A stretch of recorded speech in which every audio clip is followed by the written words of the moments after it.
Saya mau katakan kalimat ini, saudara. Saya nggak punya waktu untuk menerangkan, tapi percaya, setan itu tidak pernah mengganggu pemerintah, negara, lembaga apapun urusannya.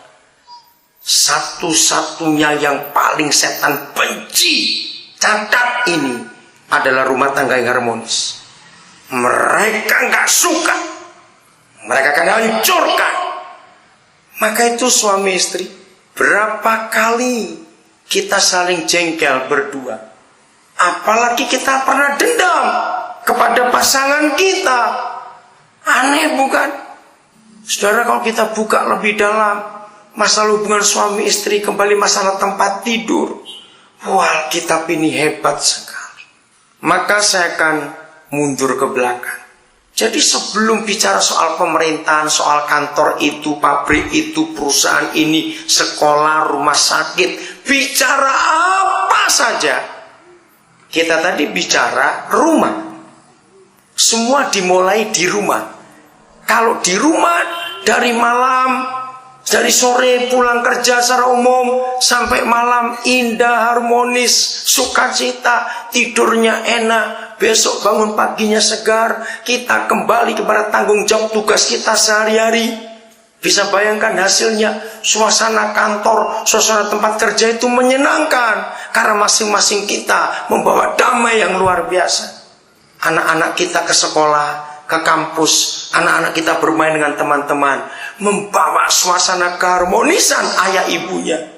Bisa bayangkan masyarakat kita, ini bukan impian, tapi ini firman Tuhan.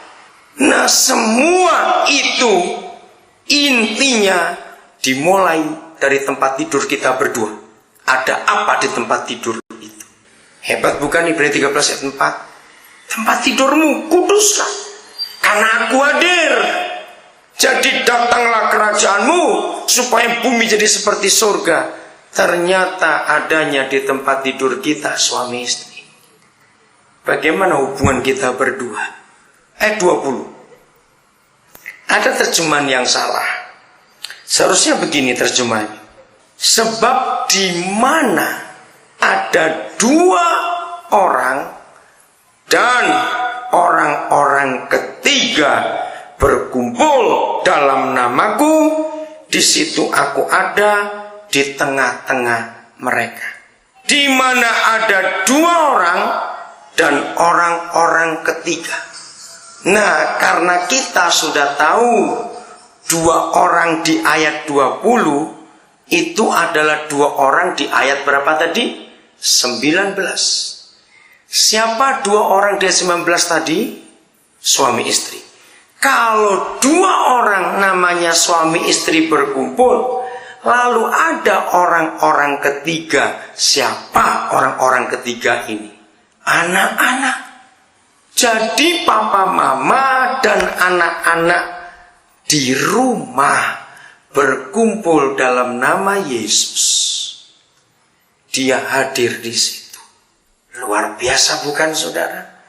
Kalau itu terjadi tiap hari, Senin, Selasa, Rabu, Kamis, Jumat, Sabtu, Taman Eden tiap hari.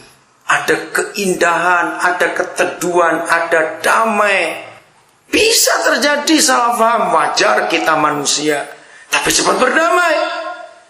Senin sampai Sabtu, rumah kita seperti surga. Lalu hari Minggu, masing-masing kita keluarga beribadah, membawa Yesus dan surganya. Karena dia berkata, di mana ada dua orang dan orang-orang ketiga berkumpul dalam namaku, di situ aku ada di tengah-tengah mereka. Senin sampai Sabtu, dalam hidup keluarga kita seperti itu. Minggu kita beribadah. Saudara bisa bayangkan, surga ada di gereja itu. Tapi yang terjadi, maaf, jangan marah, Senin aman, Selasa ribut, Rebo aman, Kamis perang, Jumat aman, Sabtu babak belur, Minggu ke gereja sudah luka parah. Terus pakai pakaian, pakai topeng, senyum lagi ke gerejanya. Kenapa mesti pakai topeng senyum? Karena mau dilihat orang banyak. Terus suami-suami marah. Senyum, senyum, dilihat orang itu senyum. Senyum kok dipaksa. Bisa ngerti ilustrasi ini, saudara? Betapa celakanya dunia ini ketika keluarga-keluarga tidak bisa menghadirkan surga di tengah bumi ini. Maka itu suami istri, mari kita jujur pada diri kita sendiri. Bagaimana keakraban kita? Suatu hari saya baca ilustrasi yang sangat mengharukan. Ini ilustrasi. Ada oma opa yang masih harmonis. Sudah tua. Mereka suka jalan berdua. Anak-anak sudah besar semua, sudah punya keluarga. Sesekali anak-anak datang atau oma opa kunjungi anak-anak menantu cucu. Suatu hari opa oma ini ingin makan di luar. Lalu mereka ke restoran. Sudah tua-tua. Lalu opa oma pesan makanan. Tapi permintaannya begini. Kepada pelayan. Yang oma punya keluarkan dulu. Sambil ngomong tidak jelas si opa. Karena gigi sudah ompong. Yang opa punya belakangan. Nanti kalau sudah hampir selesai. Saya beritahu. Nah si pelayan ini heran. Tapi ngelihatnya menyenangkan. Rukun sekali dua orang ini. Sampai si pelayan saling cerita pada pelayan lain. Dan dia itu oma opa itu. Nah ketika makanan oma sudah mulai habis. Si opa panggil pelayan. Keluarkan yang saya punya.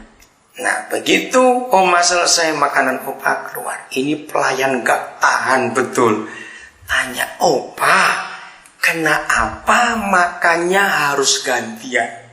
Sambil bangga berkata, gigi palsunya cuma satu. Bisa ngerti ilustrasi itu, saudara? Betapa rukunya dua orang ini. Jadi gigi palsunya gantian. Oma makan dulu, habis itu opa makan. Waktu saya baca ilustrasi itu, saya tertawa.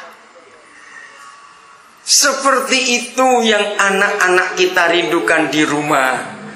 Kita dua bisa mesra, kita bisa harmonis, anak-anak akan bahagia sekali. Itulah Taman Eden itu.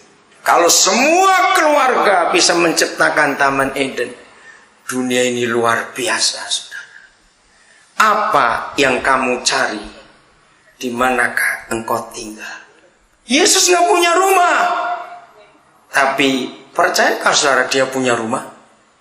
Lalu saya tanya, Yesus nggak pernah beli rumah, nggak pernah kontrak rumah, tidak pernah sewa rumah, tapi dia punya rumah. Ngerti yang saya maksud? Apa itu? Siapa itu? Coba jawab. Tidak tahukah kamu bahwa apamu? Tubuhmu, rumahku. Ayat terakhir. Kita lihat Ibrani 13. Saudara, mengapa surat-surat Petrus, surat-surat Paulus begitu banyak konsep ini? Mengapa? Kita lihat Ibrani 13 ayat yang kedua. Janganlah kamu lupa apa? Memberi tumpangan kepada orang.